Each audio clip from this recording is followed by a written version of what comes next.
নামাজের মধ্যে যে কাজগুলো করলে আল্লাহ নারাজ হন। ভাই বোনেরা, অনেকেই নামাজ পড়ি, কিন্তু এমন কিছু ভুল করি যেগুলোর কারণে আল্লাহ আমাদের উপর নারাজ হন। আসুন আজকে জানি। 1.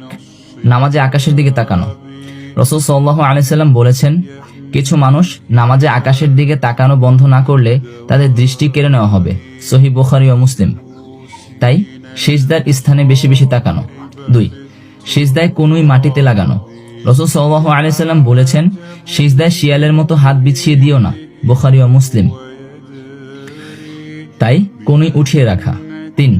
নামাজে চোখ বন্ধ করা। অধিকাংশ আলেম বলেছেন, চোখ খোলা রাখা সুন্নত, শুধু মনোযোগ নষ্ট হলে সাময়িকভাবে চোখ বন্ধ করা জায়েজ। তাই সবসময় চোখ বন্ধ রাখা সুন্নত বিরোধী। 4. নামাজে ঘুমিয়ে পড়া।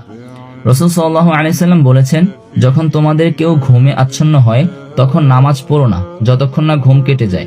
বুখারী ও মুসলিম। ঘুম ভাঙার পর তারপর নামাজ পড়া। 5. নামাজে মনোযোগ না দেওয়া।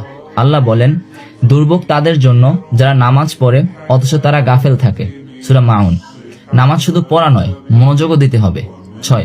প্রথম রাকাতে ছোট সূরা, দ্বিতীয় রাকাতে বড় সূরা পড়া। এভাবে পড়লে নামাজ সহিহ হবে, কিন্তু সুন্নাহ বিরোধী।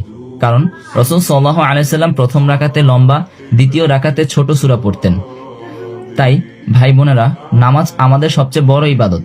তাই নামাজে রাসূল সাল্লাল্লাহু আলাইহি সাল্লামের শিক্ষা অনুসরণ করতে হবে। আসুন আজ থেকে আমরা সবাই নামাজের ভুলগুলো ঠিক করি আর নামাজকে বানাই আমাদের জান্নাতের চাবি।